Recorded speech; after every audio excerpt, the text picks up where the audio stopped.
Quer se dar bem na prova de arraiz amador e motonauta? Meu nome é Maicon, e vou fazer o resumo de alguns vídeos para te ajudar a se sair bem na prova.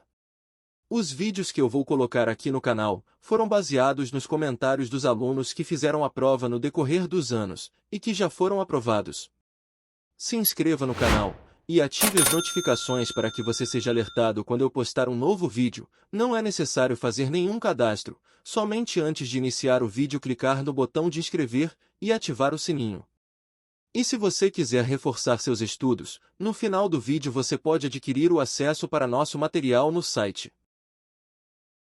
E vamos começar o primeiro capítulo sobre legislação náutica. Esse tema é um pouco mais complexo, porém ele é fundamental, porque nele terá várias siglas e abreviações que irão cair na sua prova. É muito importante não pular este vídeo, porque ele vai te ajudar a entender alguns termos utilizados no meio marítimo, que serão comentados neste e nos próximos capítulos. Como eu falei, este capítulo envolve diversas abreviações e siglas, e vamos começar pela LESTA, IR-LESTA. O que é a LESTA? É a abreviação de Lei de Segurança do Tráfego Aquaviário. Essa lei é responsável pela segurança da navegação em águas brasileiras. O número dessa lei é 9.537, de 11 de dezembro de 1997. E para que essa lei fosse cumprida, foi necessário fazer o regulamento dela, a R-LESTA, que é o regulamento da Lei de Segurança do Tráfego Aquaviário, ou seja, a R-LESTA regulamenta a LESTA. O número de seu decreto é o 2596, de 18 de maio de 1998. A LESTA tem a responsabilidade de definir as multas. O R-LESTA tem o papel de deixar esta lei mais específica, ou seja, regulamentada, com a responsabilidade por definir as multas que serão aplicadas. Agora vamos falar das competências, e a primeira é a Organização Marítima Internacional. Ela é uma agência especializada da ONU, que trata de assuntos relativos à navegação, orientando os países membros, e definindo padrões para a segurança, proteção e desempenho ambiental do transporte marítimo internacional. Agora a Marinha do Brasil é responsável por tudo o que envolve a navegação e a segurança da navegação dentro do país, isso em aspecto nacional. A autoridade máxima marítima brasileira é exercida pela Marinha do Brasil. A terceira é a Diretoria de Portos e Costas, que compete a ela estabelecer as normas de tráfego e a permanência das embarcações nas águas nacionais. As normas e procedimentos para as capitanias dos portos e capitanias fluviais são regras específicas estabelecidas que complementam as normas da autoridade marítima, adequando-as, no que couber, às peculiaridades regionais de suas áreas de jurisdição. Vou dar um exemplo destas normas específicas. Muitas pessoas me perguntam, Maicon, até onde eu posso navegar com minha arraiz amador e motonauta? Isso depende muito da região na qual você irá navegar. Tem região que será 2 milhas da costa, tem outras regiões que será apenas meia milha. E por que isso? Porque tem lugares que acima de uma determinada distância, o mar fica mais agitado que o normal. Então um exemplo dessas regras específicas são para delimitar uma peculiaridade, ou seja, uma característica diferente daquele local. Então em alguns lugares, a Marinha do Brasil terá algumas regras específicas apenas para aquela região, que são essas normas complementares. Agora as capitanias, delegacias e agências são os responsáveis pela fiscalização do tráfego aquaviário, fiscalizando a segurança da navegação, a salvaguarda da vida humana no mar e a prevenção da poluição ambiental. O quinto órgão são os municípios, e que compete a eles é estabelecer o ordenamento do uso das praias, especificando as áreas destinadas a banhistas e a prática de esportes aquáticos, que poderá ser incorporado ao plano municipal desse gerenciamento costeiro. Portanto, uma infração cometida nas áreas adjacentes às praias poderá também ter pena de multa aplicada pelos órgãos municipais. Essas áreas adjacentes é toda aquela área no entorno de uma faixa de praia, no limite de 200 metros, que são medidos a partir da linha da arrebentação das ondas, ou no caso se for rios, lagos e lagoas, será onde se inicia o espelho d'água, ou seja, a partir da linha base. Neste mesmo vídeo, mais adiante na parte de áreas seletivas para navegação, eu vou falar mais sobre isso. E chegamos à última competência, o Tribunal Marítimo. O Tribunal Marítimo é um órgão autônomo, que é auxiliar do Poder Judiciário, e é vinculado ao comando da Marinha, e tem como atribuição julgar os acidentes e fatos da navegação, e também manter o registro da propriedade marítima das embarcações. Agora vamos falar das normas da Autoridade Marítima.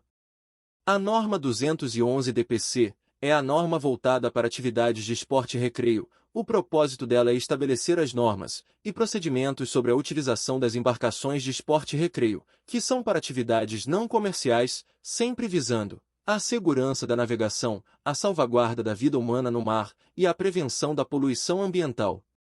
E temos uma outra norma, chamada 212 DPC. Essa norma contém regras voltadas para embarcações do tipo moto aquática, jet skis ou similares, e que para navegar necessitam da habilitação de motonauta.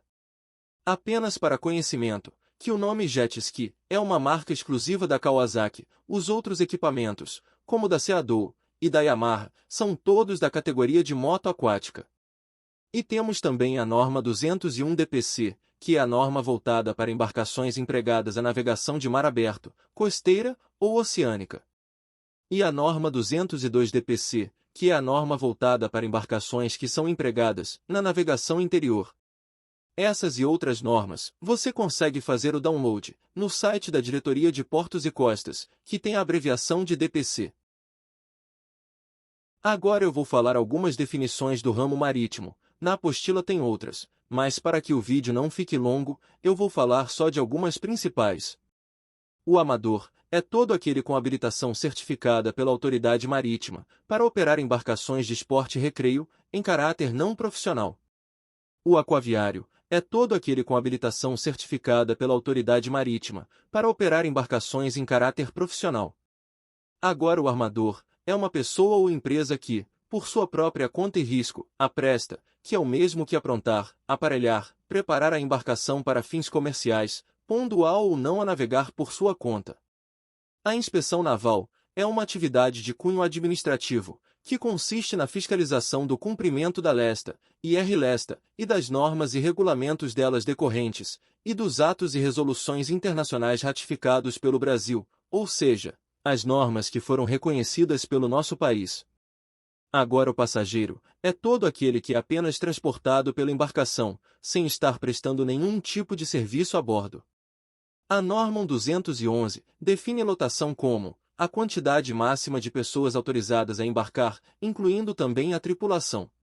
Nunca devemos exceder o limite permitido de pessoas a bordo, porque o excesso de lotação tem o valor máximo das multas previsto no decreto da R-Lesta para embarcações de esporte e recreio. Ela é do grupo G, que pode chegar no valor de até R$ 3.200. No final deste vídeo, eu coloquei 2 quadros com o valor das multas e o tempo de suspensão da habilitação de cada uma delas. Agora o tripulante é todo profissional que exerce alguma função embarcado, que faz parte na operação da embarcação. Algumas embarcações, por serem muito grandes, pedem uma tripulação de segurança, que é a quantidade mínima de tripulantes necessária para operar esta embarcação com segurança. Essa tripulação é chamada de tripulação de segurança.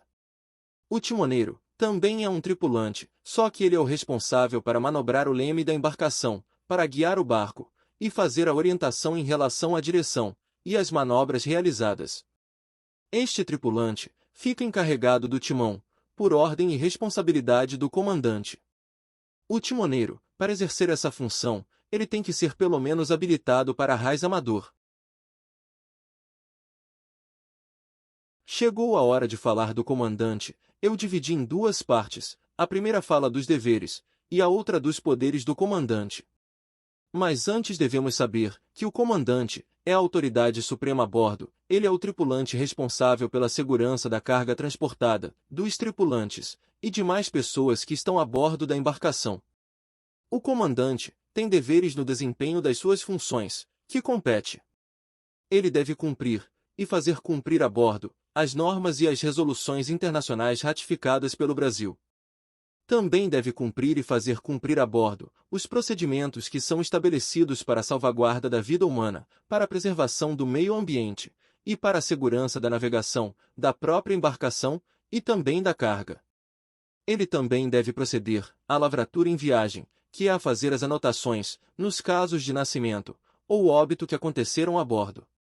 Ele também deve comunicar à autoridade marítima sobre qualquer alteração ou danos nos sinais náuticos, que são de auxílio à navegação, e informar os acidentes e fatos da navegação ocorridos com sua embarcação, ou se ele presenciar alguma infração das normas e regulamentos que estejam sendo cometidas por outras embarcações. E essa é uma das questões que mais caem na prova sobre o comandante. O comandante deve manter a disciplina a bordo. Uma embarcação estando ou não em movimento é responsabilidade do comandante.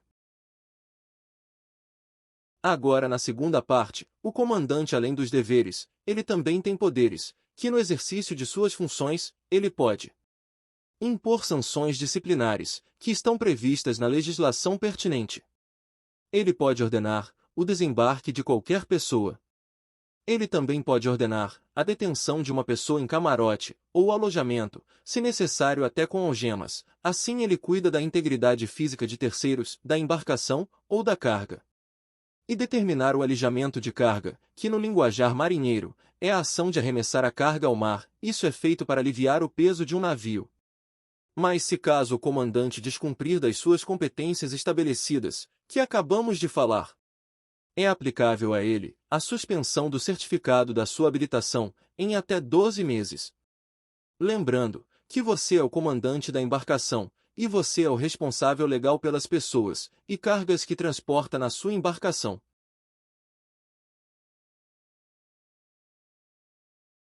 Vistorias.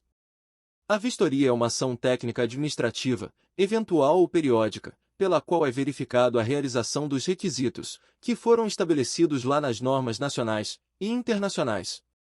Esses requisitos são em relação à prevenção da poluição ambiental e às condições de segurança e habitabilidade de embarcações. E todas as embarcações de esporte e recreio estão sujeitas a essas vistorias, com exceção das embarcações miúdas. Mais adiante, eu vou falar sobre tipos de embarcações com vocês, e lá eu falo o que considero uma embarcação miúda. E existem 4 tipos de vistorias, e a primeira é a vistoria inicial. Ela é realizada durante ou após a construção, modificação ou transformação da embarcação, e todo esse procedimento acontece com a embarcação flutuando, vistoriando a parte de documentos, das publicações, dos quadros e tabelas, dos equipamentos e casco, e da parte das máquinas, de elétrico e de rádio. A segunda é a vistoria de reclassificação. Ela é realizada para reclassificar a embarcação de esporte e recreio, da navegação interior, para mar aberto.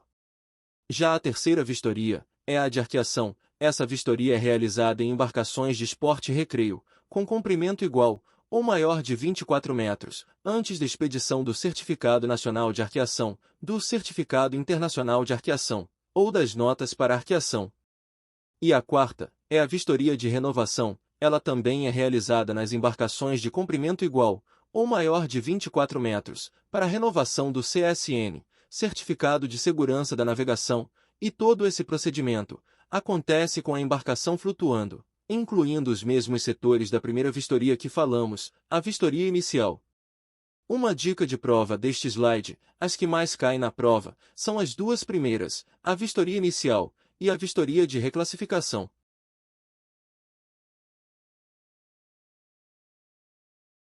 Quando falamos nas áreas e limites de navegação, estamos falando até onde uma embarcação pode navegar. Esses limites são divididos em navegação interior 1 e 2, e mar aberto costeira e oceânica. Na área de navegação interior 1, de acordo com a R-Lesta, é a navegação realizada em hidrovias interiores, assim considerados rios, lagos, lagoas, canais, baías, angras, enseada, e áreas marítimas consideradas abrigadas. Ela é classificada como navegação interior. Essa navegação é onde normalmente não temos ondas com alturas significativas, e que não apresente nenhuma dificuldade para que possamos navegar. Na área de navegação interior 2, essas também são realizadas em águas abrigadas, mas agora é onde eventualmente sejam observadas ondas com alturas significativas, ou combinações de outros fatores como vento, correnteza ou maré, e que isso dificulte a nossa navegação. Agora na navegação de mar aberto costeira, segundo o decreto da R-Lesta, uma navegação realizada em águas marítimas consideradas desabrigadas é chamada de navegação de mar aberto. Tomem cuidado com as pegadinhas, e leiam bem o enunciado da questão na hora da prova. Nesta questão, são águas desabrigadas, e a resposta é mar aberto. Se a pergunta fosse em águas abrigadas, aí a resposta seria interior. Essa navegação é realizada em águas desabrigadas, entre portos nacionais e estrangeiros, dentro do limite da visibilidade da costa, não excedendo as 20 milhas náuticas. De acordo com a R-Lesta, a navegação realizada entre portos ou pontos do território brasileiro, utilizando a via marítima, e estas vias navegáveis interiores é denominada navegação de cabotagem. A navegação de mar aberto oceânica, ela também é realizada em áreas desabrigadas, entre portos nacionais e estrangeiros, só que agora é fora dos limites de visibilidade da costa, e sem outros limites estabelecidos. A navegação entre portos nacionais e estrangeiros é chamado de longo curso. Tem uma questão que confunde muita gente na hora da prova: quais são as áreas de navegação? A resposta correta é interior e mar aberto, porque navegação interior já envolve as duas áreas, 1 e 2, e mar aberto, costeira e oceânica.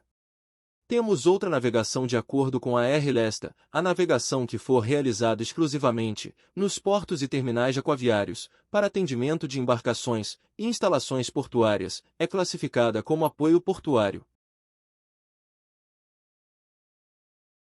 Antes de sair para navegar, é obrigatório fazer o plano de navegação. Ele é um documento que serve para facilitar o seu resgate, em caso de emergência. Esse plano deve ser entregue pelo comandante na Marina ou Yacht Club, caso você tenha esse serviço disponível, e caso você não tenha, e sua embarcação fique em casa, ou em outro lugar, deixe alguém em terra ciente, como familiares ou amigos, informando para onde você vai, e quando você pretende retornar. E que informações eu preciso ter neste plano? Esse plano deve conter o local e hora da sua partida e chegada, a derrota prevista, e pontos de referência e local de chegada. Você deve fazer o planejamento da sua singradura, ou seja, do trecho que vai navegar. Também é muito importante verificar antes de sair como vai estar a previsão do tempo. Conheça a previsão do tempo e mantenha-se atento às indicações de mudança, para não ser surpreendido pelo mau tempo. Vamos falar sobre tempo no capítulo 9, que será o capítulo de meteorologia. Também devemos planejar o gasto, o consumo de combustível da sua embarcação. Calcule com uma margem de segurança o consumo de combustível, para garantir o seu regresso. Não esqueça de, ao regressar, de avisar ao seu clube ou marina a sua chegada, para desativar o seu aviso de saída. Outra dica importante, e que vale a pena compartilhar: a Marinha do Brasil lançou a plataforma chamada NavSeg, um aplicativo de monitoramento em tempo real, para garantir a segurança de tripulantes e embarcações. Faça o download dele em seu aparelho de smartphone, e preencha antes de sair para navegar. Agora vamos falar das infrações e multas.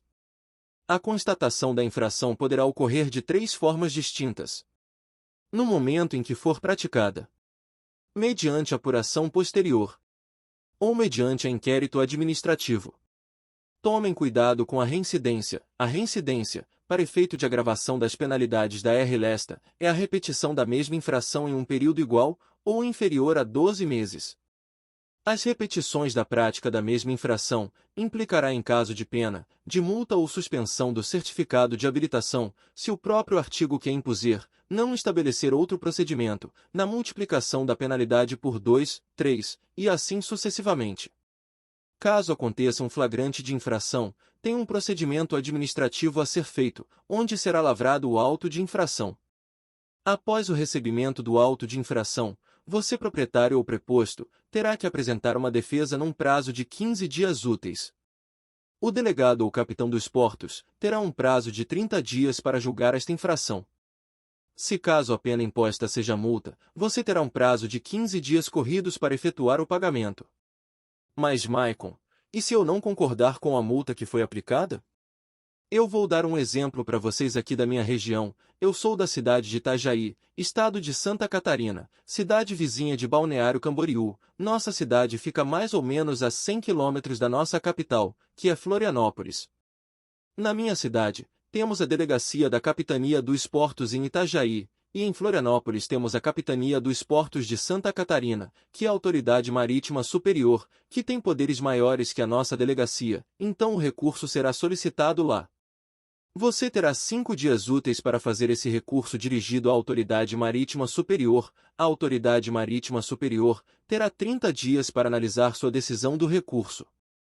Lembrando que no final deste capítulo, terá 2 quadros com os grupos das multas, os valores e o tempo de suspensão da habilitação de cada uma delas.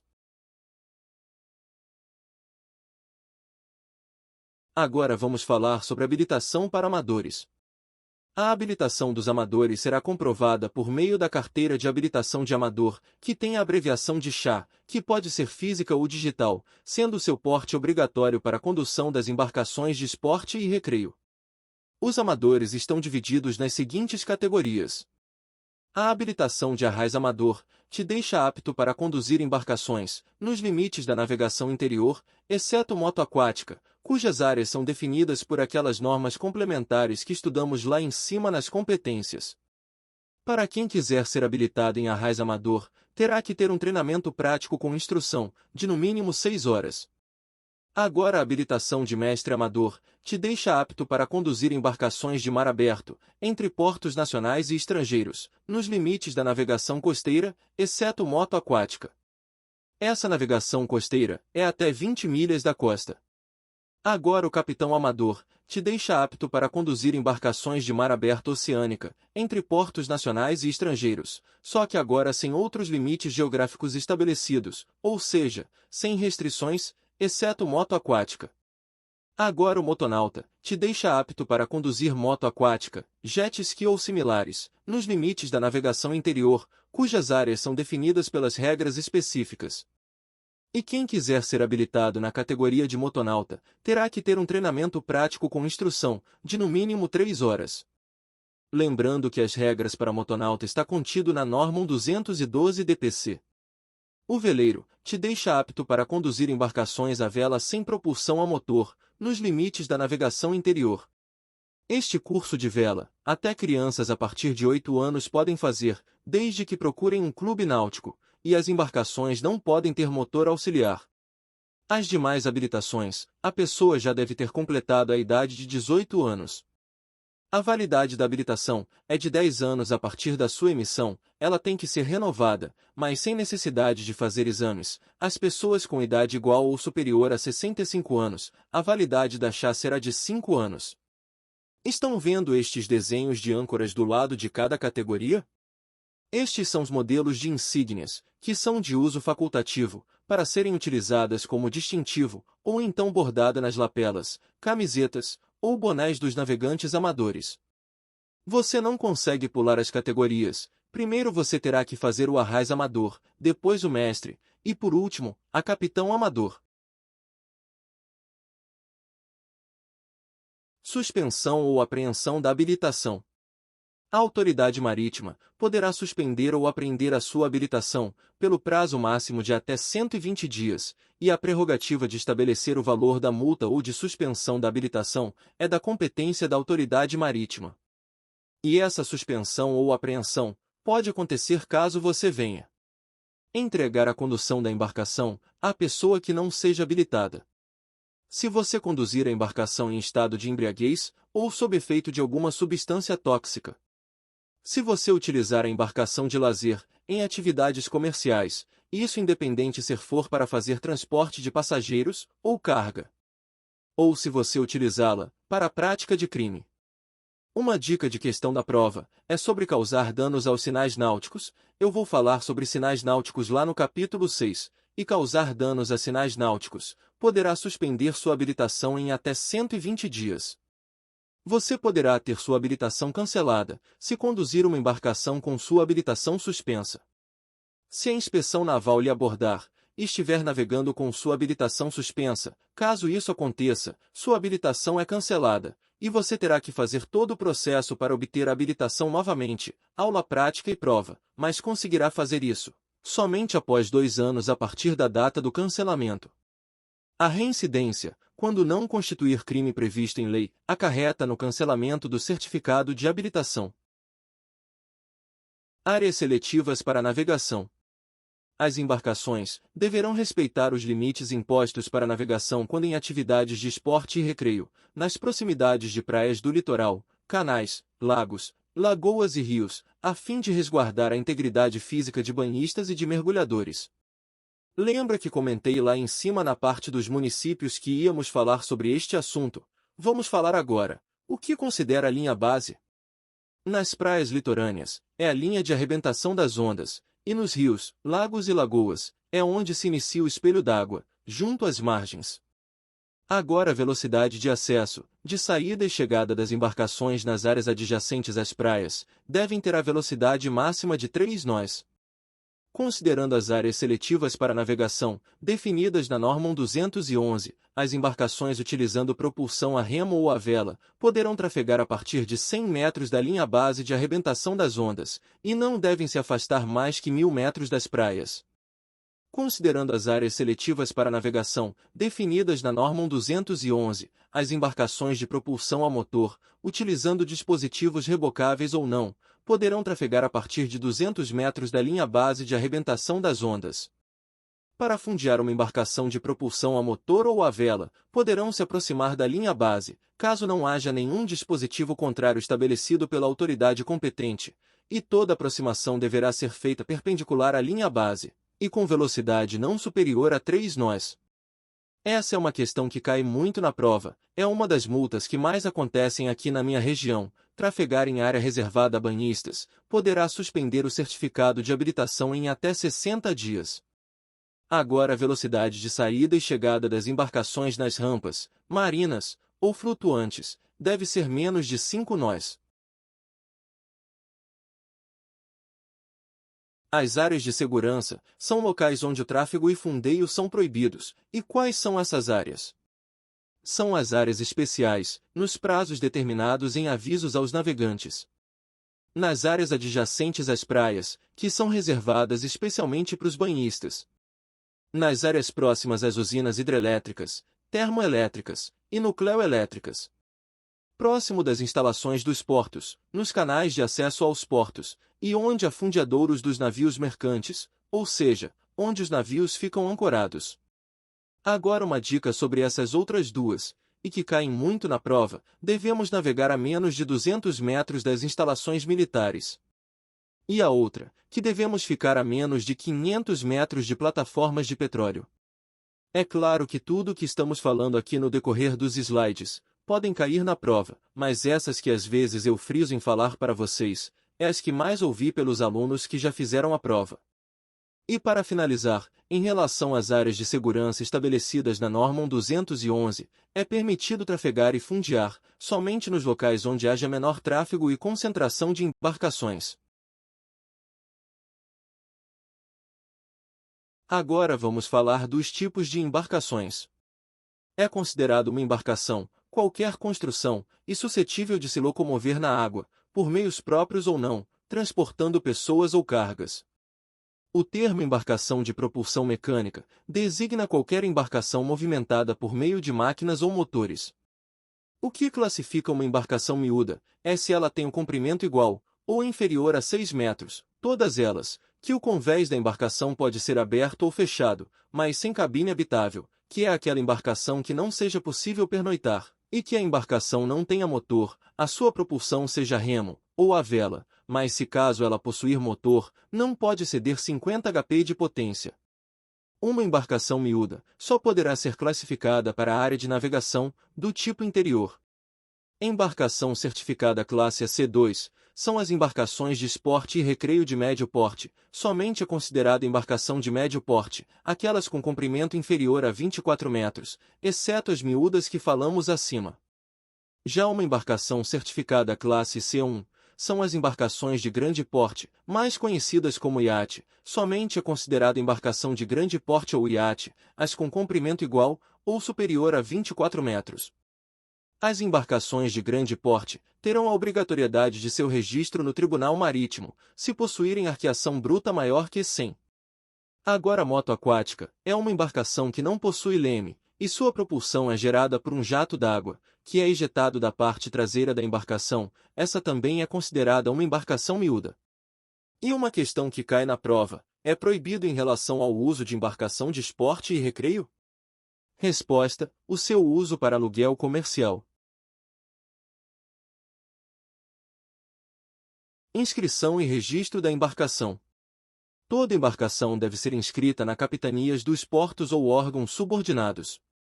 O prazo para você fazer inscrição da embarcação com comprimento menor que 24 metros, e com AB menor ou igual a 100, é de 60 dias, após a compra realizada ou emissão da nota fiscal.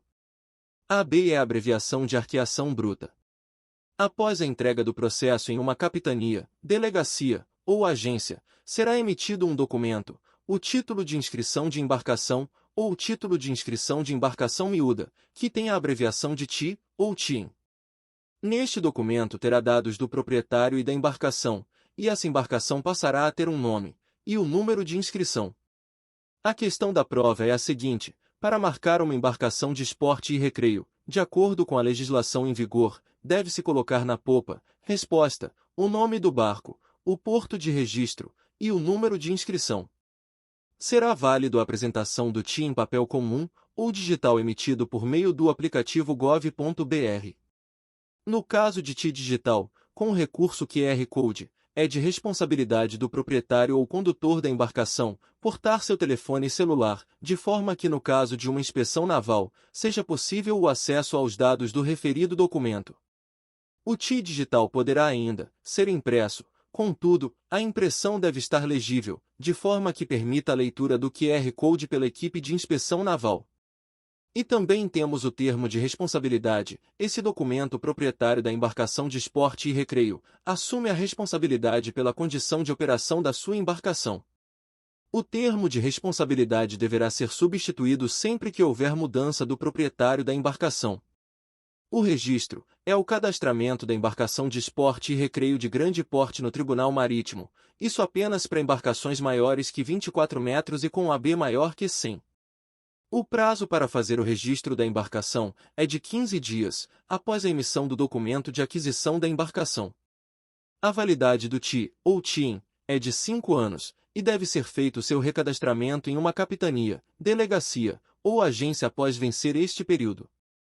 E por último, o seguro obrigatório de danos pessoais, causados por embarcações ou por suas cargas, mais conhecido como seguro DEPEN.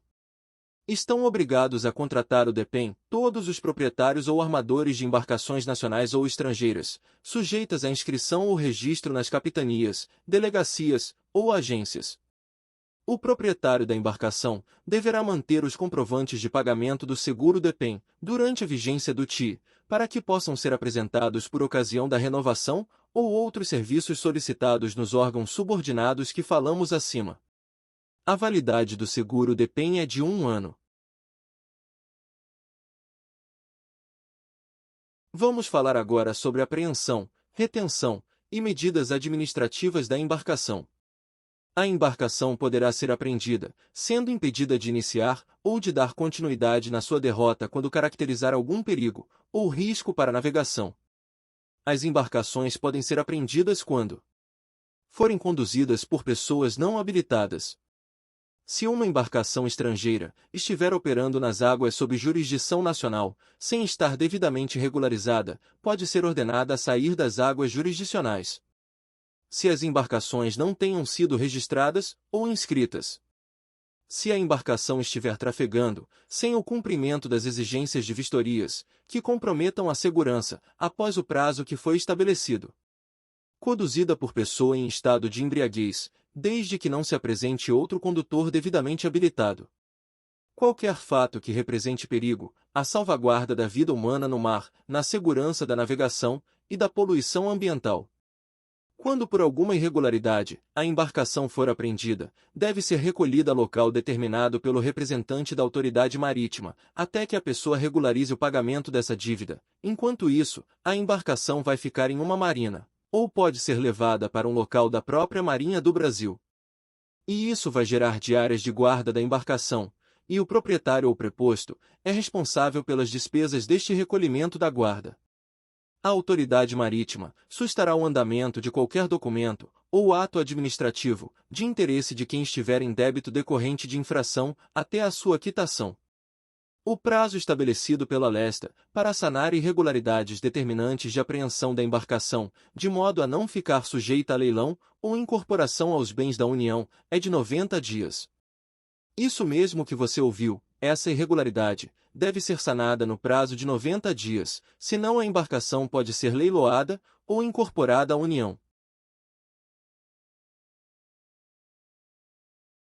Agora vamos falar sobre em qual situação pode acontecer o cancelamento da inscrição de embarcação. O cancelamento do registro de embarcações será determinado extra-ofício pelo Tribunal Marítimo, ou a pedido do proprietário, e esse cancelamento pode ocorrer quando: primeira, se a embarcação houver naufragado, ou seja, a embarcação tiver afundado.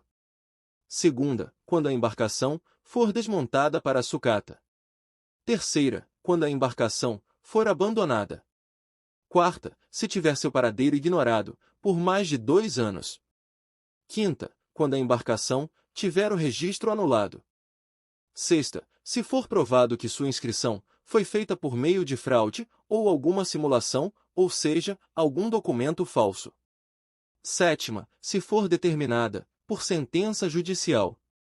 Oitava, se deixar de alvorar a bandeira brasileira. Neste item 8, as embarcações miúdas estão dispensadas em usar a bandeira nacional, isso em qualquer horário. Essa questão cai na prova: em qual situação é dispensado o uso da bandeira nacional nas embarcações navegando? Resposta: nas embarcações miúdas e em qualquer horário. Uma dica desse slide: os cancelamentos mais comuns que acontecem e que mais caem na prova são os itens 1 e 3. Essa é a questão da prova. De acordo com a norma 211, são 2 situações que geram o cancelamento da inscrição de uma embarcação. Resposta: o naufrágio e o abandono.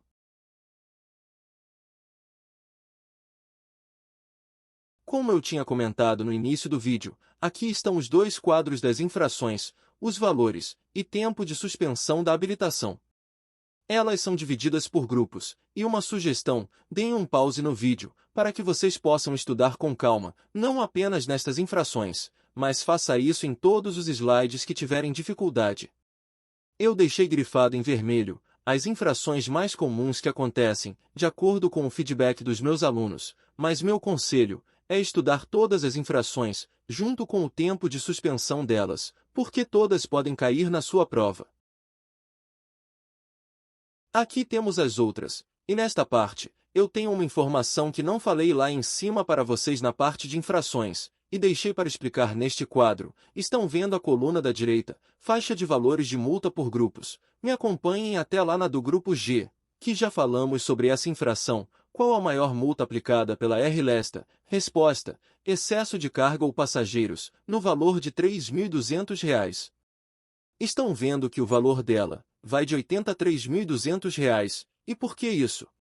Pessoal, sempre façam a defesa no prazo dos 15 dias úteis. A autoridade marítima tem bons olhos para quem queira corrigir o seu erro. Seguindo o exemplo da multa do grupo G, se você fizer a defesa, tem a possibilidade de receber apenas R$ 80 de multa. Isso quem determina é o representante da autoridade marítima, que pode ser o capitão dos portos ou o delegado. Mas se caso você não venha fazer a defesa, é bem provável que você receberá o valor máximo desta multa. Sempre faça uma defesa, nem que seja para pedir desculpas, e que vai procurar corrigir seu erro. Assim você tem a chance de não pagar muito alto na sua multa. E procure não cometer mais este erro.